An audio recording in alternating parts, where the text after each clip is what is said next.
Bonjour à toutes et à tous, je suis Samuel Atlan et j'ai créé il y a quelques années Samuel.team pour pouvoir évangéliser le product management, faire comprendre aux dirigeants d'entreprise et aux product managers comment on construit la culture produit. Pour cela, j'ai fait plusieurs années en tant que product owner, product manager et directeur produit. Et j'en ai tiré quelques enseignements que je vous livre dans cette vidéo.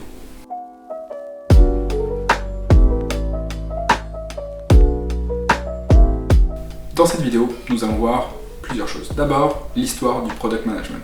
Comment nous en sommes arrivés ici. Ensuite, la différence entre projet et produit. Ensuite, la vision produit. En quoi elle est importante et en quoi la vision des fondateurs impacte énormément la culture produit. Ensuite, le mindset des product managers. L'équipe qui fait le produit et nous allons récapituler tout ça.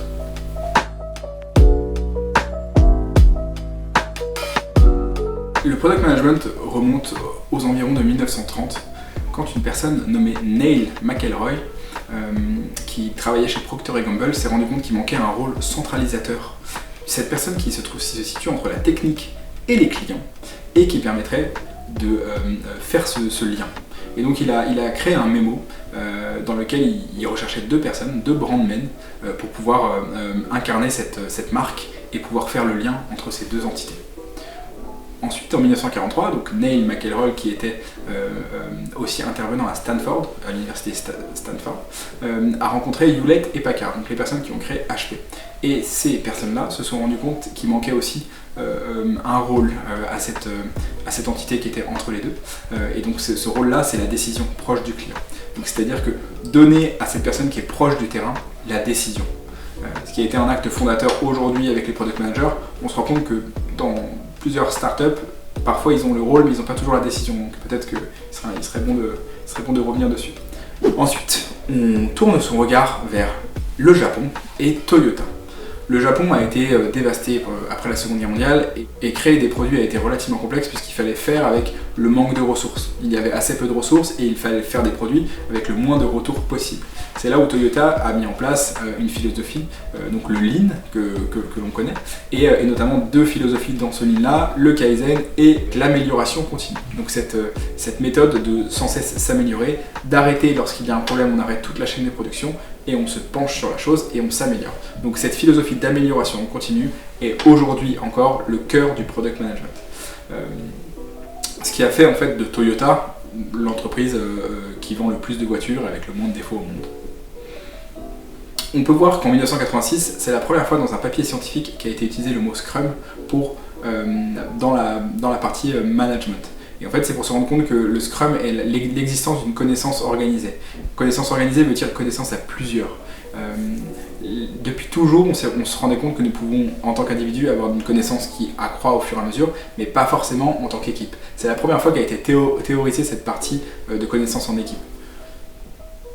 En 1995, il y a la méthode de développement client qui a été créée avec une grande notion, celle de sortir de là où nous sommes pour aller voir les personnes, pour aller voir les clients, voir les utilisateurs potentiels. Avec un triptyque qui est devenu assez connu, qui est le build, construire, measure, mesurer, and learn, apprendre. Et donc ce triptyque qui va nous suivre jusqu'aujourd'hui.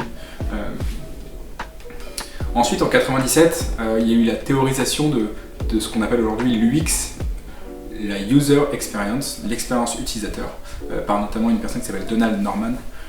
Et donc il y a quatre choses très importantes, c'est de transmettre des émotions à travers des interfaces. Donc émotion, interface, graphisme et système. Donc l'UX, pour les personnes qui se posent la question, est intimement lié à l'UI. L'UI c'est User Interface, c'est l'interface utilisateur. Et du coup, le système, la manière dont ça fonctionne est intimement lié aux émotions qui vont être transmises lors de l'utilisation des interfaces. Ensuite, en 2001, vient le manifeste agile. Le manifeste agile a été un moment fondateur avec notamment 17 ingénieurs de la Silicon Valley qui travaillaient depuis une trentaine d'années avec des demandes, et notamment des demandes informatiques pour créer des logiciels, pour créer des applications, pour créer des sites, mais qui n'avaient pas de sens. Et donc, eux ont voulu taper du poing sur la table, avoir le courage de pouvoir expliquer que finalement, ils voulaient faire des produits et des systèmes et des logiciels qui avaient du sens. Et donc, pour ça, ils ont écrit un manifeste agile qui est encore disponible sur internet et qui influence encore grandement notre manière de de voir et de concevoir des produits. Et notamment, une des choses les plus importantes, c'est les individus et leurs interactions avec ce genre de logiciel, l'adaptation au changement et non pas avoir quelque chose de fini. Un logiciel qui fonctionne, ça c'est très important parce que parfois ils pouvaient se conformer au cahier des charges, ils faisaient quelque chose qui ne fonctionnait pas mais c'était conforme au cahier des charges. Là, eux, ils privilégient quelque chose qui fonctionne plutôt qu'une grosse documentation et le fait de collaborer avec les personnes qui vont utiliser ces logiciels. Ensuite, pour moi, je perçois que le product management apparaît aux alentours de 2001, 2003, 2004 avec notamment des entreprises comme LinkedIn qui a été créé en 2002, Facebook en 2004. En 2006, en France, on a BlaBlaCar, on a Airbnb un peu plus tard et Uber en 2009. Et puis, on a une philosophie qui s'est accélérée à ce moment-là, qui est le Lean Startup, qui a été créé par Eric Ries et qui se base sur le développement client qu'on a vu en 95. Donc là, en 2011, c'est le Build, Measure and Learn. Et donc cette fois-ci, on se rend compte qu'avec les outils de 2011, on peut aller beaucoup plus vite dans la création d'un site. À l'époque, on appelait ça plutôt une landing page, donc c'est présenter son produit, pouvoir le présenter à des utilisateurs, pouvoir récupérer des feedbacks, récupérer des emails et pouvoir leur parler pour se rendre compte que est-ce que le problème auquel on veut répondre existe bien et est-ce que la solution qu'on propose répond bien au problème. Et donc ça a été un petit peu une avancée spectaculaire en 2011 à ce sujet. Et en France, on peut voir que petit à petit, des entreprises comme Zenly, comme Doctolib sont arrivées et ont poussé un cran plus loin le product management en France. On en est encore au balbutiement quand on voit des entreprises se mettre à l'agile 20 ans plus tard et utiliser des outils qu'on utilisait il y a 15 ans aujourd'hui. Pour finir par rapport au product management, on peut retenir plusieurs points. Premier, c'est l'expérience utilisateur. Maintenant, l'utilisateur est au centre. Avant, c'était un petit peu la personne qui était reléguée un peu plus loin. Ce qui était important, c'était les gens qui achetaient la solution et ensuite les personnes qui les faisaient. Mais les personnes qui les utilisaient, on ne les écoutait pas vraiment. Maintenant, on se rend compte qu'on les écoute, elles sont au cœur des préoccupations. Ensuite, l'amélioration continue. Nous allons voir un peu plus loin qu'un projet et un produit sont deux choses très différentes et ce qui différencie, c'est l'amélioration continue. C'est qu'on ne s'arrête jamais de s'améliorer et d'améliorer le produit. Enfin, la partie Scrum est aussi très importante. C'est là où nous verrons que l'équipe et le produit sont deux choses intimement liées. Également, ce rôle centralisé. Le produit est un rôle centralisé et il est devenu pour pouvoir se rendre compte des différentes interactions entre les différents pôles. Et enfin, c'est une capacité de vérifier scientifiquement et rapidement les intuitions pour apporter de la valeur aux clients, aux utilisateurs. C'est tout.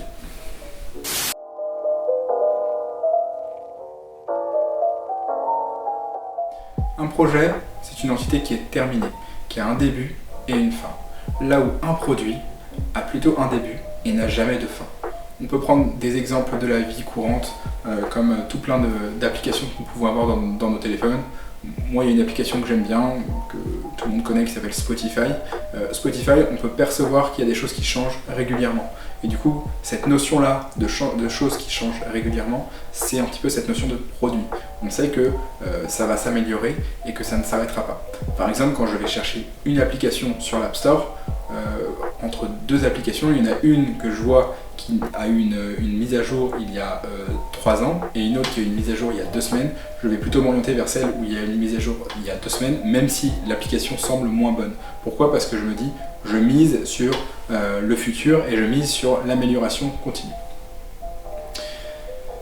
On peut prendre aussi 2 autres exemples avec notamment pour les plus vieux d'entre vous qui connaissent Microsoft Encarta qui était une encyclopédie éditée par Microsoft avec des scientifiques de renommée mondiale. C'était une innovation majeure à l'époque avec pour ambition de prendre l'ensemble des connaissances disponibles à ce moment-là, de les compiler dans un CD, à l'époque c'était des CD, et de pouvoir les mettre à disposition. Alors ça coûtait très cher, et à produire et à vendre. Wikipédia de son côté a eu pour ambition de créer une encyclopédie mondiale avec la somme des connaissances mondiales. Ce qui est intéressant de savoir, c'est que pendant la pandémie de Covid-19, Wikipédia s'est associé avec l'OMS, et c'est plutôt l'OMS qui a eu à y gagner, puisque l'ensemble des connaissances disponibles étaient mises en place par Wikipédia et étaient compilées par Wikipédia. Pourquoi je vous parle de ces 2 entités ? Il y en a une qui était Microsoft Encarta, qui a été créée en 1993 et qui s'est arrêtée en 2009. au départ sur CD, puis une partie en ligne, et Wikipédia qui a démarré en 2001 avec cette farouche ambition de créer une connaissance organisée mondiale qui n'est jamais terminée. Donc avec un début mais jamais de fin, puisqu'on est en connaissance perpétuelle. Et donc Wikipédia a été créé en 2001 et ne s'est jamais arrêté, là où Encarta a été créé en 1993 et s'est arrêté en 2009. Ce qui est intéressant toutefois entre le projet et le produit, c'est que les compétences que nous avons pour gérer un projet vont nous être utiles pour gérer des produits. Donc c'est ce qu'on va retenir. Ces compétences-là, elles sont utiles. Si nous ne les avons pas, elles sont utiles à acquérir. Aussi, nous pouvons retenir qu'un projet a un début et une fin, là où un produit a un début, mais jamais de fin. Une démarche de création perpétuelle qui est évolutive en fonction des besoins des utilisateurs.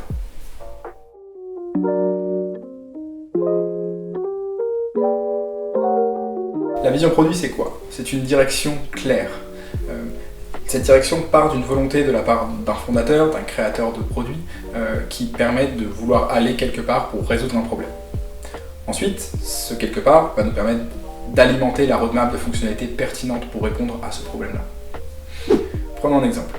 Il y a deux entreprises. Certains connaissent probablement LinkedIn, d'autres connaissent probablement Viadeo. Certains d'entre vous peut-être ne connaissent pas Viadeo.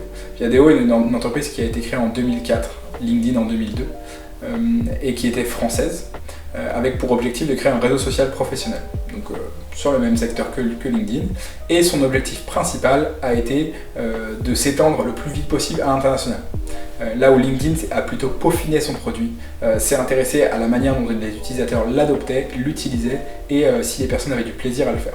Moi je me souviens d'une fonctionnalité qu'avait LinkedIn et que n'avait pas Viadeo et qui a été révolutionnaire à l'époque, c'était cette capacité de pouvoir avoir une session qui reste ouverte. Ce qui permettait de, quand nous revenions sur LinkedIn, de ne pas devoir se reloguer une deuxième fois. Et donc c'était plutôt pratique et qui a vraiment fait un énorme changement par rapport à Viadeo. Il se trouve que Viadeo aussi avait cette notion d'argent court terme, avec cette volonté de monétiser le plus vite possible quelque chose, et donc au niveau psychologique ça demandait de l'argent à des personnes qui n'étaient pas encore complètement convaincues de ce produit. Là où LinkedIn a relativement attendu pour faire ce travail-là, et aujourd'hui c'est un produit qui est très très cher, qui fonctionne très très bien. On peut se rendre compte qu'en fait Viadeo s'est vendu 1,5 million d'euros un petit peu pour pièce au Figaro il y a quelques années, là où LinkedIn s'est vendu 20 milliards d'euros à Microsoft, donc un produit qui fonctionne encore très très bien et qui a démarré avant et qui fonctionne encore très bien. Pour finir, on peut retenir deux choses. Avoir une direction claire permet de mettre tout le monde dans le même bateau et puis d'avancer vers cet objectif-là, même si l'objectif il peut bouger en cours de route et que le bateau peut évoluer en cours de route. L'objectif c'est que ce soit simple, que la stratégie elle soit simple et que chaque personne sache pourquoi elle se lève chaque matin. Aussi, ça permet d'alimenter la roadmap avec des fonctionnalités qui font sens, notamment de définir les tâches qui seront faites en priorité et puis d'agencer un planning en fonction de cet objectif unique.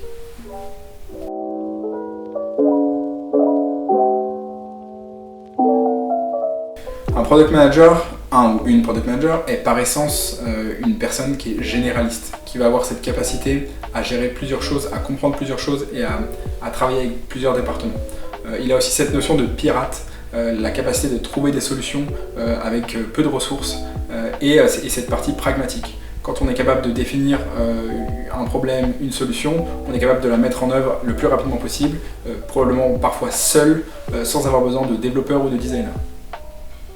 Il y a aussi cette grande capacité d'écoute orientée utilisateur. Donc nous sommes à l'avant-garde de ce qui se passe auprès des utilisateurs. Nous devons en être les premières oreilles et nous sommes constamment aussi en veille permanente avec une curiosité très importante.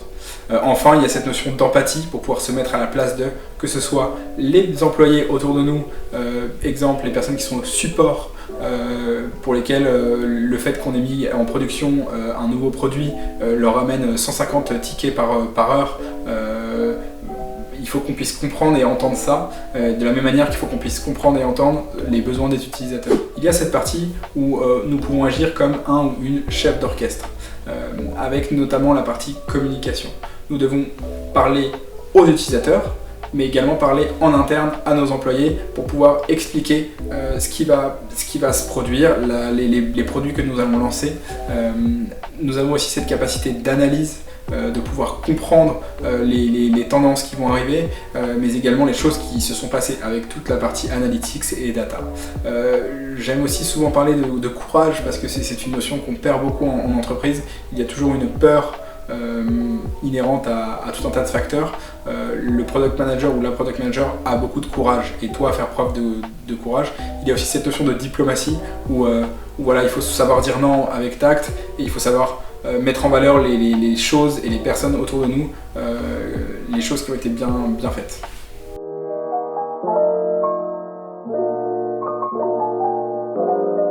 Le product manager, il est manager de qui? Finalement, il est manager de personne, il manage le produit. Son objectif, c'est que le produit, que ce soit un seul produit ou plusieurs produits dans une entreprise, avance. L'objectif, c'est qu'il soit conçu de la meilleure des manières et qu'il intègre l'ensemble des personnes pour cela. Pour cela, il va être créateur de l'environnement orienté produit. Il va permettre à l'ensemble des équipes de se mettre en avant et en dynamisme pour pouvoir concevoir le produit, le ou les produits. Son objectif, c'est de faire participer à créer le produit et d'être le garant de cela. Enfin, il a aussi cette notion de formation et d'information. Formation parce qu'il est le centralisateur de toutes ces idées, de toutes ces notions et de toutes ces solutions. Et à un moment donné, il va devoir expliquer la solution qui a été choisie, pourquoi elle a été choisie et quelle est-elle, comment elle fonctionne. Pour finir, nous pouvons retenir que le produit, c'est le cœur de toute l'entreprise. Le produit, le product manager et l'environnement orienté produit. On peut aussi se rendre compte que là où le product manager est le facilitateur de sa création, il crée l'environnement pour que ça se produise et pour que ça fonctionne. J'aime souvent utiliser la métaphore du thé, c'est-à-dire que nous devons être un petit peu comme du thé avec une infusion. Nous devons infuser le product management auprès de toute l'entreprise. Et nous sommes donc un petit peu du thé.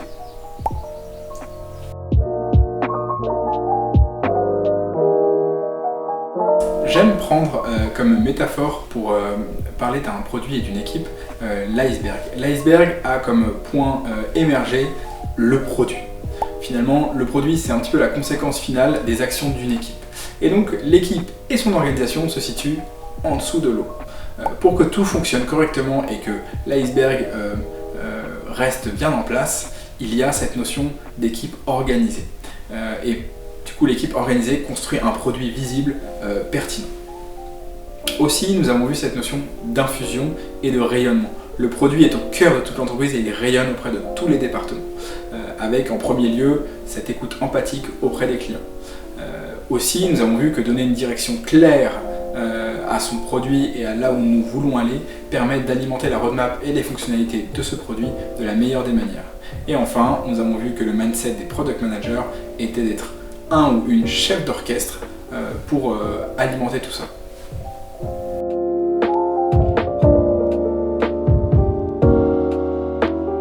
Pour aller plus loin, je vous conseille 3 ressources. La première, c'est la ressource de Simon Sinek. Cette personne-là a théorisé un petit peu le pourquoi on crée des produits, pourquoi les personnes achètent nos produits, et du coup il a fait plusieurs vidéos sur le sujet et des livres. Donc il y a une vidéo qui est un TED Talk que je recommande fortement, vous la trouverez facilement sur internet. Les 2 autres ressources sont des livres de Marty Cagan qui sont écrits en anglais. L'un qui s'appelle Inspired, comment on crée des produits qui sont pertinents, et le deuxième qui s'appelle Empowered, comment on fait en sorte de créer l'environnement autour de nous pour créer des produits incroyables. Si cette vidéo vous a plu, je serais ravi de découvrir pourquoi dans les commentaires, que ce soit sur YouTube, sur Insta, sur LinkedIn, je réponds à tout et j'aime avoir la pluralité des opinions. Si j'ai oublié quelque chose selon ce que vous pensez, rajoutez-le et nous travaillerons ensemble à l'amélioration de ce contenu.